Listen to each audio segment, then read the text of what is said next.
Então o autor de Hebreus está ensinando isso. Essas normas que eram simbólicas, elas eram fracas. Elas conseguiam obter, porque Deus atribuía esse poder a elas conseguiam obter uma habilitação cultica.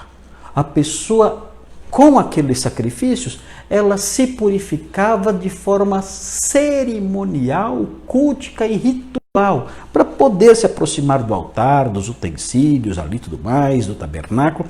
Mas a remoção dos pecados, o perdão, a lavagem, a purificação no sentido de remoção mesmo de pecados, isso não era possível acontecer. É por isso, note bem, isso é muito importante aprender. É por causa dessa impossibilidade da lei cerimonial, ela não podia remover pecados, é por causa disso que a morte de Jesus teve um efeito retroativo. A morte de Jesus, quando Jesus morreu na cruz, a morte dele serviu inclusive para purificar as pessoas, os crentes, dos pecados que eles cometeram na antiga aliança. Porque os sacrifícios realizados na antiga aliança não tinham força para remover os pecados. Quando Jesus morreu, então, o seu sacrifício na cruz serviu inclusive para remover os pecados dos crentes, pecados que eles tinham cometido sob a antiga aliança e que os sacrifícios não tiveram força para remover. Quer ver? Dá uma olhadinha rapidinho no capítulo 9 de Hebreus, veja aí. Hebreus capítulo 9, bem rapidinho, para você entender isso aí que estamos falando agora. Veja o 9, versículo 15. Olha o que fala aqui. É um versículo que é um pouquinho obscuro e existem algumas variações na interpretação desse versículo.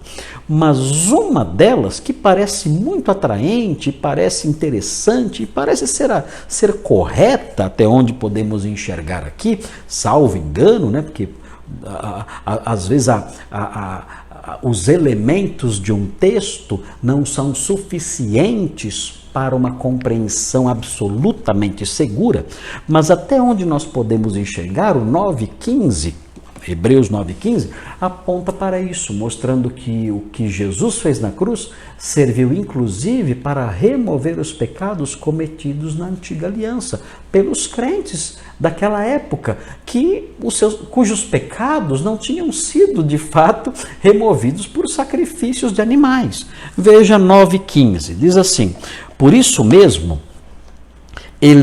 Jesus é o mediador da nova aliança, a fim de que, intervindo a morte para a remissão das transgressões que havia sob a primeira aliança, intervindo a morte dele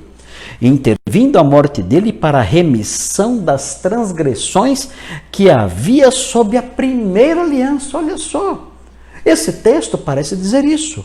Intervindo a morte dele, de Cristo, para a remissão, para perdão das transgressões que havia sob a primeira aliança, recebam a promessa da eterna herança aqueles que têm sido chamados. Então parece que é uma interpretação correta olhar esse versículo como sendo uma das bases para a afirmação de que a morte de Cristo teve um efeito retroativo.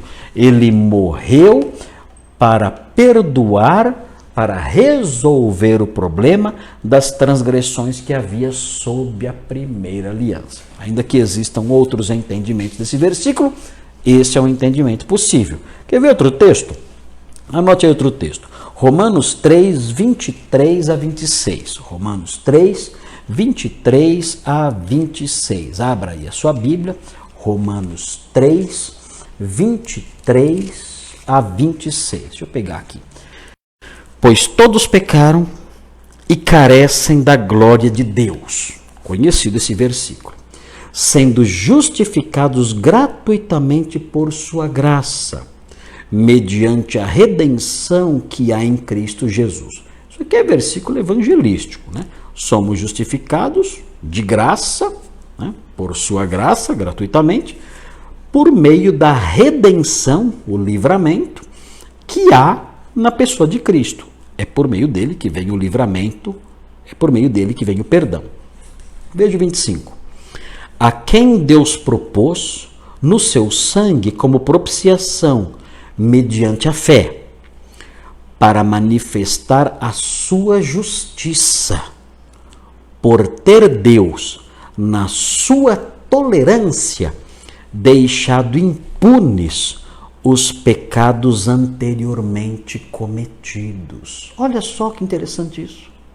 Os pecados anteriormente cometidos, antes da morte de Jesus, ficaram impunes.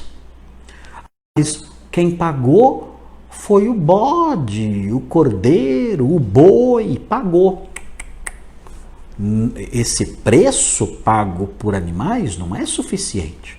Os pecados cometidos antes da morte de Cristo ficaram impunes.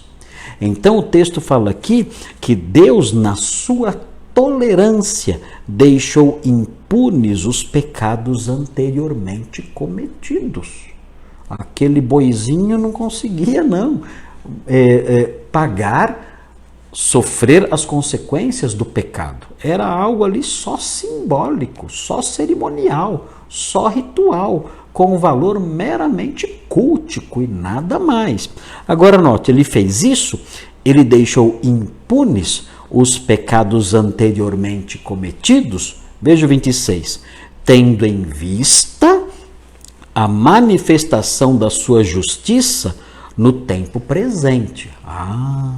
Assim, eu vou deixar impune por enquanto, mas no tempo devido eu vou manifestar a minha justiça e eu vou punir esses pecados no meu filho. O pecado precisa ser punido e eu vou manifestar essa minha justiça no futuro. Eu não vou punir esses pecados agora.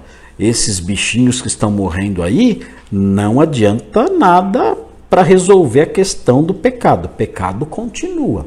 O pecado permanece impune. Matar bicho não vai resolver o problema. Tem lá o seu valor, teve o seu valor na lei cerimonial, pelas razões que eu já mencionei, mas o pecado permanece aí. Então, eu vou deixar eles impunes, mas eu vou deixar eles impunes tendo em vista, visando lá na frente, manifestar a minha justiça no tempo devido. Um dia eu vou mandar meu filho e ele será punido por esses pecados cometidos anteriormente.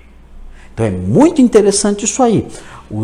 A morte dos animais não perdoava pecados. Deus foi tolerante até chegar o tempo certo em que ele enviou seu filho e puniu aqueles pecados antigos na pessoa do seu filho. Então, é muito interessante isso, essa lição que nós aprendemos na teologia do Novo Testamento. Então, Cristo morreu pelos pecados dos crentes que viveram antes dele? Sim. Como os pecados de Davi foram perdoados? Pela morte de Jesus. Quando Jesus morreu na cruz, ele pagou os pecados pelos pecados de Davi, que já tinha até morrido. Ele pagou pelos pecados de Abraão, de Moisés, dos profetas, de Abel. Ele pagou pelos pecados anteriormente cometidos. Deus, na sua tolerância, deixou os pecados impunes até o dia em que ele resolveu enviar seu filho para sofrer a punição por aqueles pecados.